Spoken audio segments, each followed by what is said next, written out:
तो चलिए दोस्तों, हम अपना हिस्ट्री का तीसरा चैप्टर पढ़ रहे थे और उसका नाम था हिंद चीन में राष्ट्रवादी आंदोलन, जिसका नाम है। और इसमें हमने पहला जो टॉपिक है, पहला जो पार्ट है, मैं दो पार्ट में मैंने बोला था कि इसको दो पार्ट में मैं करूँगा इस टॉपिक को, क्योंकि बहुत ज़्यादा फैक्चुअल है और चीज़ें मतलब कि एक बार में कहानी की तरह नहीं हो पाएंगी। तो पहला जो पार्ट था हम लोगों ने, उसमें वियतनाम का जो राष्ट्रवादी आंदोलन था, चाहे वियतनाम किस तरह से चल रहा था, वियतनाम में किस तरह से चीज़ें चल रही थी, और इसमें फ्रांसीसियों का कैसे मतलब कि कैसी एक औपनिवेशिक सत्ता से शुरू होते हुए और जब 1954 तक हम लोग अमेरिका के हस्तक्षेप तक पहुंच गए थे, जहां पे कि कौन सा अपना जिनेवा वो होता है, जिनेवा सम्मेलन होता है और जिनेवा संधि होती है, और वहां पे अमेरिका के साथ वियतनाम के संबंध और साम्यवादी और पूंजीवाद के साथ जो है संबंध जो है वियतनाम का जुड़ जाता है। तो मतलब उत्तरी वियतनाम में जो हम लोग बात करें तो उत्तरी वियतनाम में किसका होता है, साम्यवादियों का अपना एक ये हो जाता है, आधिपत्य हो जाता है। और इधर क्या होता है, दक्षिणी वियतनाम में हो जाता है अमेरिका के साथ, ठीक है, मतलब कि पूंजीवादियों का। अब ये पूंजीवादी और साम्यवादी का बात ये है क्योंकि 1950 में जब ये आज़ाद हो चुका है, मतलब कि 1950 में जब भारत 47 में आज़ाद हो चुका है, और उसके बाद जो 1945 में जब द्वितीय विश्व युद्ध ख़त्म हुआ रहता है, उसके बाद कोल्ड वॉर का मतलब शीत युद्ध का दौर चल रहा होता है। और शीत युद्ध में क्या है कि दो विचारों का मतभेद रहता है, दो विचारों का वर्चस्व स्टार्ट होता है वहाँ पे, साम्यवाद वर्सेस पूंजीवाद, ठीक है। तो साम्यवाद वर्सेस पूंजीवाद, तो यहीं पे ये अब जो दौर है 1950 के बाद का, ये इसी पर चलेगा और इसी को हम लोग दूसरे पार्ट में हम लोग समझने की कोशिश करेंगे। और इसी में हम लोग लाओस में गृह युद्ध, मतलब कि लाओस में जो राष्ट्रीय आंदोलन चले हैं, चाहे लाओस में जो गृह युद्ध हुआ है वो किन किन कारणों से हुआ है, फिर उसके बाद हम लोग कंबोडिया का जो संकट है उस पर आएंगे, और उसके बाद हम लोग आएंगे 1954 के बाद जो कहानी 1954 तक हमने कहानी आपको बता दी थी वियतनाम की, और उसके बाद कैसी मतलब कि चल रही है वियतनाम की कहानी, और उसमें अमेरिका का जो है मनमानी रवैया, और किस तरह से अंततः मतलब कि वियतनाम का क्या होता है, वियतनाम का एकीकरण हो जाता है और वियतनाम जो है अपना एक अखंड राज्य और अपने आप को स्वतंत्र करा पाता है। तो इस चीज़ को हम लोग दूसरे पार्ट में पढ़ेंगे। अब शुरुआत करते हैं हम लोग सबसे पहले लाओस में गृह युद्ध, ठीक है। तो लाओस में गृह युद्ध, सबसे पहले मैं दिखाना चाहूँगा आपको मैप, लाओस का जो मैप है, ये आप देख रहे होंगे पोर्शन, म्यांमार से चिपका हुआ है लाओस, और लाओस जो है ऐसे चला जाता है, देखिए ये लंबा सा है ऐसे, मतलब कि ये उधर का पार्ट और फिर इधर मतलब कि मिर्ची की तरह लंबा सा इधर से आ जाता है, ठीक है। तो मतलब इसका जो सीमा है कंबोडिया से भी लगा हुआ है, और दक्षिणी वियतनाम से, जो कि किसके हक में है, किसके पक्ष में है, अमेरिका के पक्ष में है, ये पूंजीवादियों के पक्ष में है, तो उससे लगता है। तो ऑब्वियस सी बात है कि ये जो है वियतनाम से और कंबोडिया दोनों से ही लगा हुआ है लाओस, तो कहीं ना कहीं अमेरिका का भी इसमें हस्तक्षेप होगा, और कहीं ना कहीं वो जो चल रही है युद्ध, मतलब कि एक द्वंद्व चल रहा है और संघर्ष चल रहा है साम्यवाद वर्सेस पूंजीवाद, उसका एक मतलब कि प्रभाव देखने को मिलेगा लाओस में। अब देखते हैं, बात करते हैं, तो यही शुरू होता है 1954 में मतलब कि वही जब संधि होती है तो लोग मतलब कि अमेरिका और कुछ पर्यवेक्षक देश भी होते हैं, जैसे भारत, जिसमें भारत होता है, चाइना होता है, पोलैंड होता है शायद, और बहुत सारे देश मतलब पर्यवेक्षक के रूप में होते हैं। और उस संधि में बोला जाता है कि 1956 के पहले जो है वियतनाम को भी क्या कर दिया जाएगा, एक आज़ाद देश बना दिया, स्वतंत्र देश बना दिया जाएगा, ठीक है। और मतलब कि वहाँ पे लोकतंत्र मतलब स्थापित कर दिया जाएगा, जनता के द्वारा चुनाव होगा और जिस तरह की शासन चलेगी मतलब कि अपना स्वतंत्र कर दिया जाएगा। और लाओस में भी यही बात होती है, कंबोडिया में भी वही बात होती है। तो 1954-55 में यही दौर चल रहा है कि 1954 में चल रहा है क्या कि 1954 में एक चीज़ आता है कि 1954 में फुंगसाली प्रांत है और हो फ्रांस, ठीक है, दो प्रांत हैं जिस पर कि साम्यवादियों का प्रभाव है। वही मैंने बोला कि साम्यवादियों का, अब यहाँ पे है कि दोनों ही जो है विचार अपने आप को वर्चस्व मतलब कि अपने आप को बड़ा दिखाने की कोशिश कर रहे हैं। 1950 के बाद जहाँ भी देखेंगे हम, 1950 से 90 के बीच में सारे देशों, सारे छोटे छोटे देशों पर अब ये लड़ाई स्टार्ट हो चुका है। औपनिवेशिक सत्ता वाली लड़ाई नहीं है, अब एक तरह से लड़ाई होगी विचारों की, कि जिस विचार को जो देश अपना लेगा, जैसे साम्यवाद को अगर लाओस अपनाता है तो वो क्या होगा, साम्यवादी देश हो गया, अगर पूंजीवाद को अपनाता है तो वो पूंजीवादी देश हो गया। तो इस चीज़ की लड़ाई अब चल रही है। तो यही बात है कि 1954 में लाओस के दो प्रांत पे, फुंगसाली और हो फ्रांस पे क्या होता है, साम्यवादी का वर्चस्व होता है। तो ये कहीं ना कहीं नागवारा गुजरेगा किसको, किसको नगवारा गुजरेगा उस समय? अमेरिका को, क्योंकि सारे देश तो इन्वॉल्व है नहीं, यहाँ पे दो ही जो महाशक्तियाँ इन्वॉल्व हैं, अमेरिका और एक तरह से यूएसएसआर। चाइना भी थोड़ा बहुत इन्वॉल्व होगा लेकिन उस स्तर पे नहीं, लेकिन रसिया और अमेरिका दोनों इन्वॉल्व हैं इन सब चीज़ों में, ठीक है। तो इन दो प्रांतों पर साम्यवादियों का प्रभाव देखने को मिलता है। और दक्षिण वियतनाम में, ठीक है, दक्षिण वियतनाम में जो कि किसका है? अपना अमेरिका का जो है क्या बोलते हैं, अमेरिका का जो है गढ़ बोलते हैं, अमेरिका के हक में है, अमेरिका के पक्ष में है जो दक्षिणी वियतनाम जो दिया गया है उस संधि के द्वारा, चौन के संधि के द्वारा, उसमें संघर्ष देखने को मिलता है। कौन कौन किन के बीच? तो इसका नाम मैंने लिख दिया है क्योंकि थोड़ा उल्टा नाम है। सुवन फुमा, पाथेट लाओ और फोमी नौशवान, इन तीनों के बीच संघर्ष चल रहा है, ठीक है। इन तीनों के बीच संघर्ष चल रहा है, इन तीनों के बीच संघर्ष चल रहा है सत्ता को लेके, ठीक है, लाओस में, ठीक है, दक्षिणी वियतनाम में। और दक्षिणी वियतनाम किससे सटा हुआ है? कंबोडिया से सटा हुआ है और लाओस से भी सटा हुआ है, ठीक है। तो इन तीनों का संघर्ष, जब भी संघर्ष होगा तो किस पे असर पड़ेगा? लाओस पे भी असर ऑब्वियस सी बात है कि पड़ेगा। तो यहाँ पे क्या होता है कि सुवन फुमा को है 1955 में ये मिल जाती है, मतलब कि राजगद्दी मिल जाती है, मतलब सत्ता मिल जाता है। उसके बाद क्या होता है कि इस चीज़ का मतलब इस चीज़ से नाखुश रहता है कौन? अमेरिका नाखुश रहता है और वो हटाना चाहता है किसको? सुवन फुमा को। सुवन फुमा को मतलब कि सुवन फुमा के खिलाफ पाथेट लाओ का जो होता है विरोध होता है, मतलब तीनों में संघर्ष चल ही रहा है, तो पाथेट लाओ का मतलब विरोध होता है। पाथेट लाओ जो है इसके बाद, सुवन फुमा के बाद पाथेट लाओ जो होता है ये सत्ता पर आ जाता है। उसके बाद क्या होता है कि अब दोनों मतलब कि दोनों में संघर्ष होता है, पाथेट लाओ और सुवन फुमा में, तो दोनों में संघर्ष होता है। तो दोनों को लगता है कि हम सत्ता मतलब कि हम मिलजुल के चलाएं तो सही है।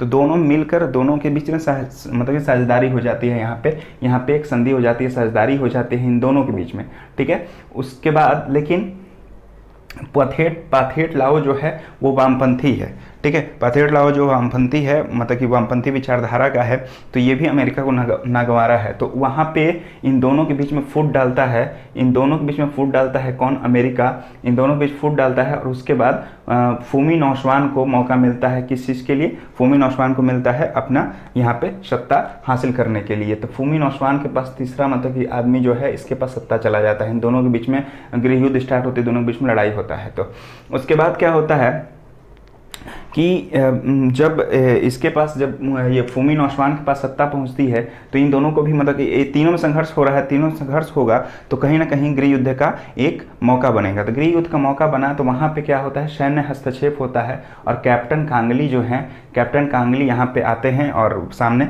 और इन्होंने अपना मतलब कि एक तरह से इन तीनों को हटाकर और खुद अपने हाथ में राज्यपाट ले लिया।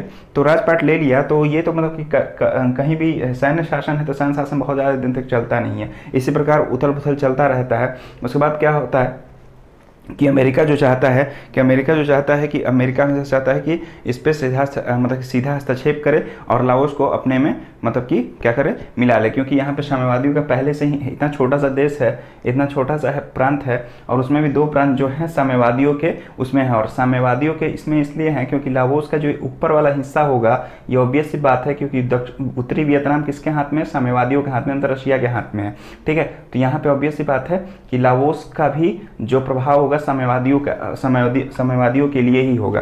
तो यहाँ पे अमेरिका चाहता है कि सीधा हस्तक्षेप करके और लाओस को अपने में मिला लिया जाए, लेकिन यहाँ पे नाकामयाब होता है और लाओस उसके हाथ से निकल जाता है। तो इस प्रकार लाओस की कहानी जो है एक तरह से यहाँ से स्टार्ट होती है कि साम्यवादी और मतलब कि पूंजीवादियों के बीच में पिस कर रह जाता है लाओस, और बहुत दिनों तक ये स्वतंत्र नहीं हो पाता है।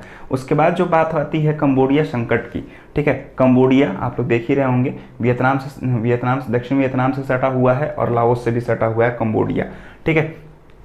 अब कंबोडिया में भी यही चल रहा है उस दौर में 1954 में। मैंने बोला कि हिंद चीन मतलब कि लाओस कंबोडिया, और क्या है? लाओस कंबोडिया और अपना वियतनाम आ जाता है हिंद चीन में।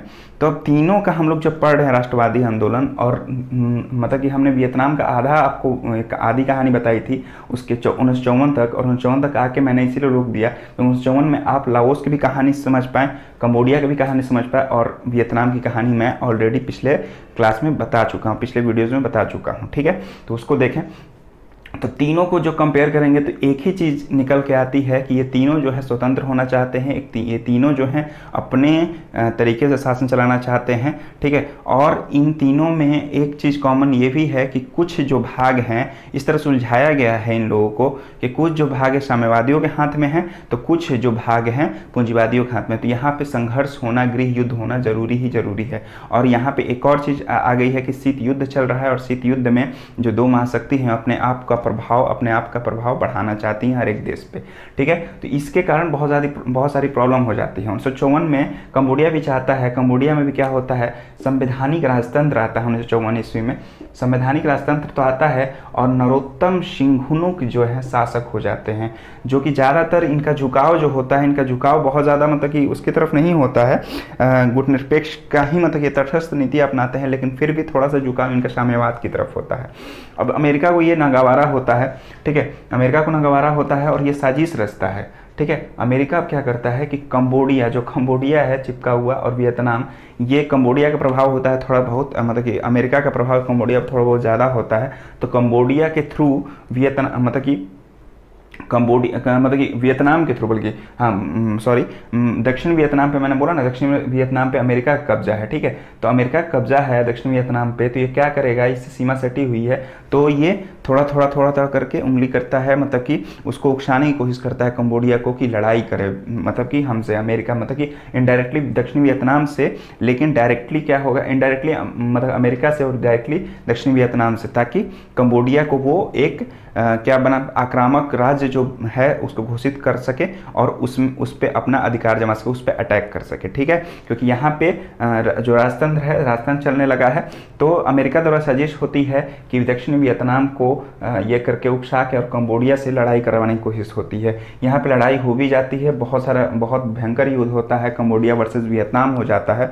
सिंघनुक जो है अपदस्थ भी हो जाते हैं और लोन नोल नाम के एक व्यक्ति की सरकार बनती है, ठीक है। अब लोन क्या है, लोन जो है अमेरिका के पक्षधर हैं, मतलब अमेरिका के साथ मिलके इन्होंने सरकार को गिराया, अपदस्थ किया, सिंघनुक को अपदस्थ किया और अपदस्थ करके और अपनी सरकार बनाई। अब यहाँ पे क्या होगा, सिंघनुक ऐसा थोड़ा ना कमजोर व्यक्ति है, उसने अगर राजनीतिक या मतलब पहला उसको राजा चुना गया संवैधानिक तंत्र का, उसको मतलब की सत्ता दी गई, तो ऑब्वियस सी बात है कि क्या, कि कहीं ना कहीं सिंघनुक का अच्छा खासा मतलब कि फैन फॉलोइंग, मतलब कि जनता उसके साथ है। तो सिंघनुक फिर से अटैक करता है, इसलिए मैंने लिख दिया वाइस वर्सा में होता है कि फिर से उलट के जो सिंघनुक है उस पर अटैक करता है लोन पे, और उसको अपदस्थ करके और उसके बाद अपने हिस्से में सत्ता ले लेता है।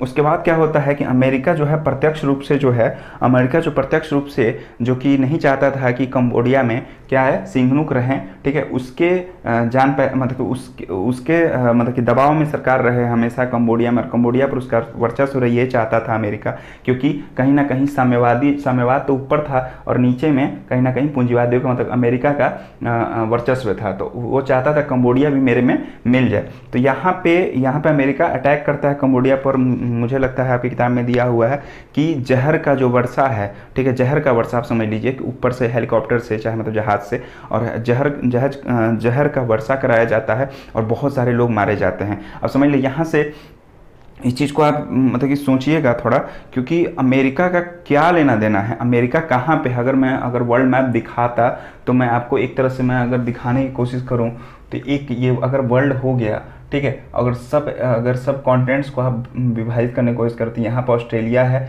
हम यहाँ पे हैं करीब, हम यहाँ पे हैं भारत, ठीक है, यहाँ पे भारत है, ठीक है, इंडिया मैं लिख देता हूँ, इंडिया यहाँ पे है, और यहाँ की हम लोग बात कर रहे हैं करीब करीब, ठीक है, यहाँ पे चाइना है, यहाँ पे रशिया है, ठीक है, यहाँ पे करीब करीब अमेरिका है, ठीक है, यहाँ पे अमेरिका है। अब अमेरिका का क्या लेना देना है मतलब कि लाओस, कंबोडिया और क्या बोलते हैं वियतनाम से, ठीक है, लेकिन एक वर्चस्व होता है ना कि मतलब कि हम महाशक्ति हैं, हम अपने को बाहुबली मानते हैं तो हम अपने आप दिखाएंगे रॉब, ठीक है। यहाँ पे भी लोग वही करते हैं, अगर बाहुबली जो होता है वो दिखाने की कोशिश करता है कि मेरे पास कितना शक्ति है।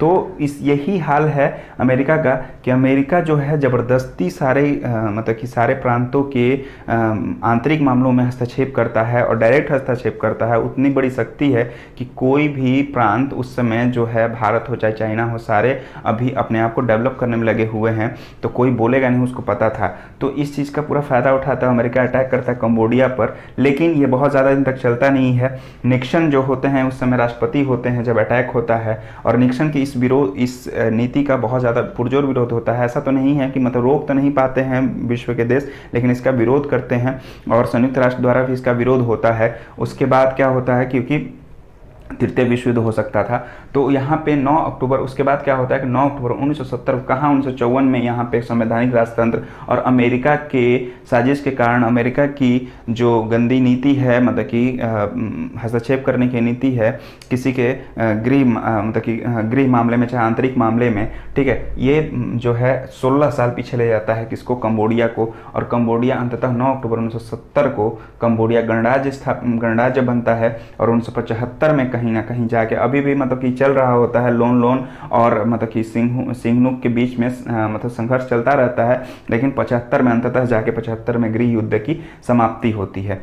तो इस तरह से समझ लीजिए कि कंबोडिया में गृह युद्ध मतलब कि अपने में तो जो संघर्ष था ही मतलब अपनी सत्ता को लेके, लेकिन एक ज़्यादातर जो मैं इस चीज़ को समझता हूँ, चाहे मतलब कि जो किताब में लिखा हुआ उस चीज़ से यही समझ में आता है कि अमेरिका बहुत ही बड़ा रोल प्ले करता है। और अमेरिका की गंदी नीति, चाहे वो निक्सन राष्ट्रपति हो चाहे उसके पहले जितने भी राष्ट्रपति हुए, उनकी गंदी नीतियों के कारण ही यहाँ पे अस्थिरता होती रही। अभी मैं आगे भी जाके अंत में बताऊँगा आपको कि कहाँ कहाँ अभी भी अमेरिका की मतलब कि गंदी नीतियों हस्तक्षेप की नीतियों के कारण ही पूरे विश्व में उथल पुथल मचा हुआ है, ठीक है। अब देखते हैं 1954 के बाद, अब मैंने 1954 तक लेके आया और कंबोडिया और लाओस को बता दिया। 1954 तक मैं लेके आया था वियतनाम की कहानी को भी पिछले चैप्टर में, पिछले पार्ट में, ठीक है।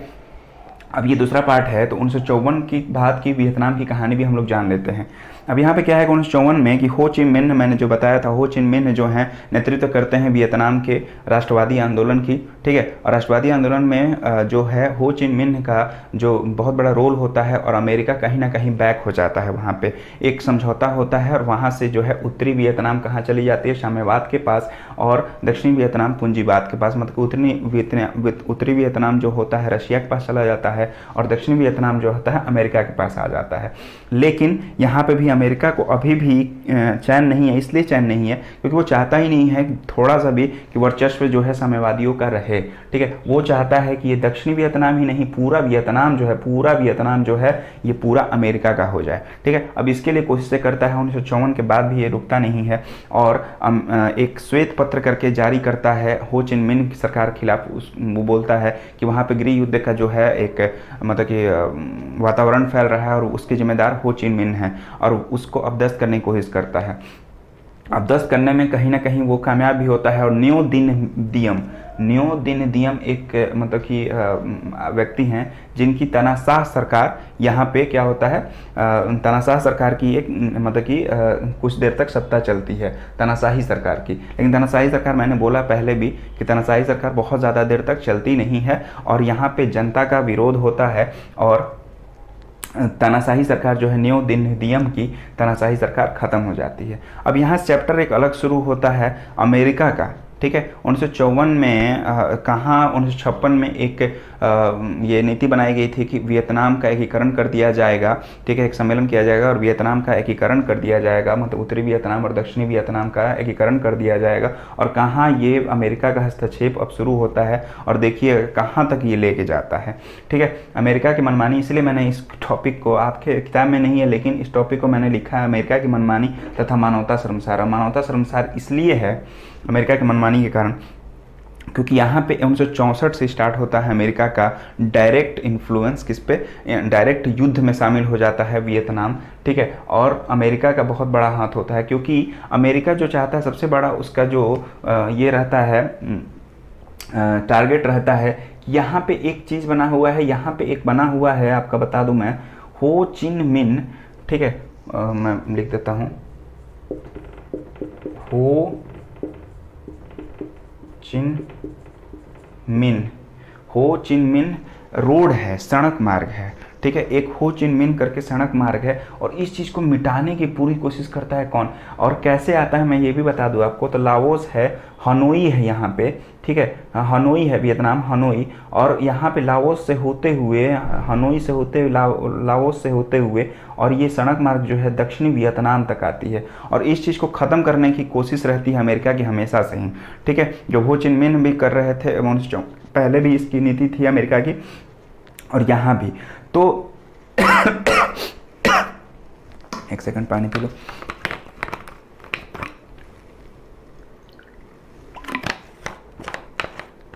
एक सुर में इतना बोलते बोलते हालत ख़राब हो जाती है, आप लोग नहीं समझ सकते इस चीज़ को, बहुत ज़्यादा मेहनत लगता है इस चीज़ को करने में, पूरी कहानी की तरह आपके सामने पेश करने का एक पूरे इसको, ठीक है, बहुत ही उलझा टाइप से टॉपिक था, लेकिन मैंने इसको बहुत सरल लैंग्वेज में आपके पास लेकर है। आप आप लोगों की मर्जी है कि इसको आप चैनल को सब्सक्राइब करते हैं या नहीं, या शेयर करते हैं इस वीडियोस को, या देखते हैं या नहीं, कितना सराहते हैं, ये सब चीज़ें आप पे डिपेंड करती हैं, क्योंकि फ्री की चीज़ें बहुत लोगों को रास नहीं आती हैं, ठीक है।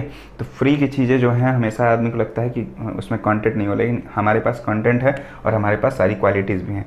तब देखते हैं न्यू नियम की तनाशाह सरकार यहाँ पे समाप्त हो जाती है, और अमेरिका की मनमानी किस प्रकार स्टार्ट होती है। 1964 में जो है अमेरिका जो है उत्तरी वियतनाम पे क्या करता है, हमला करता है, उत्तरी वियतनाम पे हमला करता है अमेरिका, और इसी के साथ युद्ध स्टार्ट हो जाता है, मतलब एक युद्ध, मतलब कि पूरी अस्थिरता जो है लाओस, कंबोडिया और वियतनाम के क्षेत्र में पूरी अस्थिरता उत्पन्न हो जाती है। लेकिन वहाँ के लोगों की, आप एक मैंने टॉपिक लिखा है वियतनामियों का अटूट संघर्ष, ठीक है, मतलब कि कितना भी हमला करता है मतलब अमेरिका। मैं एक दो चीज़ों की मैं जिक्र करूंगा यहाँ पे, आपकी किताब में लिखा हुआ है, इतना जगह नहीं था कि मैं इस चीज़ को लिख पाता। तो अब देखिए आपकी किताब में होगा कि रासायनिक हथियार, ठीक है, नापाम नामक हथियार है जो कि अग्नि बमों में गैसोलीन के साथ मिलकर एक ऐसा मिश्रण तैयार करता था तो त्वचा से चिपक जाता था और जलता रहता था। इसका व्यापक पैमाने पर वियतनाम में प्रयोग किया गया था, समझ लीजिए। अब इतना खतरनाक जो है कि एक ऐसा केमिकल जो कि आपके त्वचा पे चिपक जाए और को जलन दे, कितना मतलब कि कितना दर्दनाक, आप इस चीज़ को वहाँ पे समझिए, आप अपने आप को वहाँ पे रखिए, वियतनाम में रखिए, और अपने आप को अपना मतलब इस संघर्ष को देखिए। लोग मतलब कि इतने मतलब कि अपने आप को इतना दबा हुआ, या मतलब कि प्रताड़ित महसूस कर, इतना टॉर्चर किया गया था उन्हें कि लोग आत्मदाह कर रहे थे, अपने आप को जला रहे थे, गांव के गांव लोग जला रहे थे अपने आप को, गांव के गांव साफ कर दिया जा रहा था अमेरिका के द्वारा, इतना बॉम्ब गिराया जाता था, ठीक है। एक और उदाहरण है कि इतना बॉम्ब गिराया गया था, मतलब कि यहाँ पे वियतनाम में, चाहे लाओस में, चाहे मतलब कि कंबोडिया में, इतना बॉम्ब कि जो हिरोशिमा और नागासाकी पर बॉम्ब गिराया था, वो तो परमाणु बॉम्ब गिराया था, यहाँ पे परमाणु नहीं था, लेकिन फिर भी इतने केमिकल और इतने इस्तेमाल किए गए थे और बॉम्ब इस्तेमाल किया गया था कि उससे ज़्यादा कहीं लोग मारे गए होंगे और उससे ज़्यादा क्षति पहुँची पूरी मानव प्रजाति को। उसके अलावा मैं एक और चीज़ बोल देता हूँ, एक और चीज़ मैं आपको बताता हूँ, एजेंट ऑरेंज, आपकी किताब में लिखा हुआ है, देखिए कि यह एक ऐसा जहर था जिससे पेड़ों की पत्तियाँ तुरंत झुलस जाती थी और पेड़ मर जाता था। जंगलों को खत्म करने के लिए इसका प्रयोग किया जाता है। इसका नाम ऑरेंज पट्टियों वाले ड्रमों में रखे जाने के कारण पड़ा। अमेरिका इनका इस्तेमाल जंगलों के साथ खेतों और आबादी दोनों पर जमकर किया। इस जहर का असर आज भी आता है और जन्मजात विकलांग के रूप में। अब समझिए कि मतलब एक ऑरेंज करके, एजेंट ऑरेंज करके एक रासायनिक वो है, मतलब कि एक ऐसा केमिकल है जो कि जिसको आप डाल दीजिए तो मतलब एसिड टाइप से कि पत्तियाँ झुलस जा रही हैं, वन के वन साफ हो जा रहे हैं और लोग आज भी विकलांग पैदा हो रहे हैं, ठीक है, जैविक रूप से। जैविक मतलब कि खेतियों पर कितना असर पड़ा है, ठीक है। उसके अलावा हम लोग देखते हैं एक चीज़ और आता है, एक बहुत ही बड़ा माइली गांव करके, ठीक है, माइली गांव करके एक इंसिडेंट होता है। और माइली गांव में क्या होता है कि दक्षिण वियतनाम में एक गांव था जहां के लोगों को वियतकांग समर्थक मान अमेरिकी सेना ने पूरे गांव को घेर कर पुरुषों को मार डाला, औरत बच्चियों को बंधक बनाकर कई दिनों तक सामूहिक बलात्कार किया, फिर उन्हें भी मारकर पूरे गाँव में आग लगा दिया, ठीक है। और इस चीज़ का जानकारी कैसे मिला कि एक बेचारा बूढ़ा वहाँ पे बच गया था, उसने ही ये सब सारे मंजर बताया। आप समझिए कि एक पूरा आपका गांव है और गांव को पूरे तरह से घेर के उसको जलाया जाता है, उसको मतलब सारे पुरुषों को मार दिया जाता है एक सिरे से, उसके बाद औरतें और आपके मतलब माताओं बहनों के साथ बलात्कार किया जाता है। और उसके अलावा सारे लोगों को इतना प्रताड़ित किया जाता है। तो ये क्या है, इसीलिए मैंने लिखा कि मानवता शर्मसार है। ठीक है, अमेरिका को मतलब कि अमेरिका की इन नीतियों में बिल्कुल मतलब कि इतना सर चढ़ के बोल रहा था उसके वर्चस्व की नीति की, उसको लगता था कि हम वर्चस्व स्थापित कर लेंगे अगर लाओस कंबोडिया और उस पर, तो हम बहुत बड़े महाशक्ति हो। लेकिन यहाँ पे मानवता कहाँ गई, मानवता मतलब मुझे बोलने में बहुत ख़राब लग रहा है, क्योंकि यहाँ पे एक ही सिर्फ बात थी कि आप क्या चाहते हैं, आप मानवता को आप जिंदा रखना चाहते हैं या अपनी शक्ति, सिर्फ और सिर्फ अपनी शक्ति दिखाना चाहते हैं। तो यहाँ पे अमेरिका ने एक ही चीज़ चुना और अपनी मनमानी शक्ति को चुना और मानवता को बिल्कुल ही दरकिनार कर दिया। उसके अलावा हम लोग देखते हैं कि कुछ चीज़ें, कुछ कोशिश की गई, मतलब कि बहुत सारा दबाव पड़ा तो निक्सन पे दबाव पड़ा तो बहुत सारी संधियाँ की गई। ठीक है, एक जगह 5 सूत्रीय समझौता दिखेगा आपको, एक जगह 8 सूत्रीय समझौता दिखेगा आपको, लेकिन इसका कोई लाभ नहीं हुआ।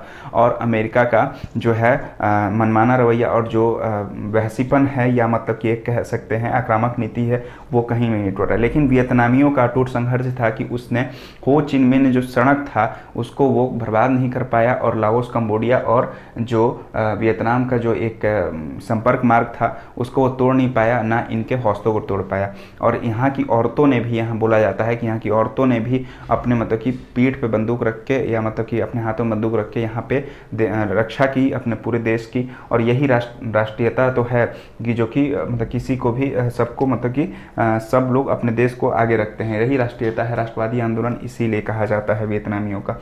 अब वही परिणाम सामने आता है कि कहीं ना कहीं एक चीज़ और मैं आपको डेटा पढ़ा दिखा दूं कि एक युद्ध से कितना खतरा ये हो सकता है आदमी को।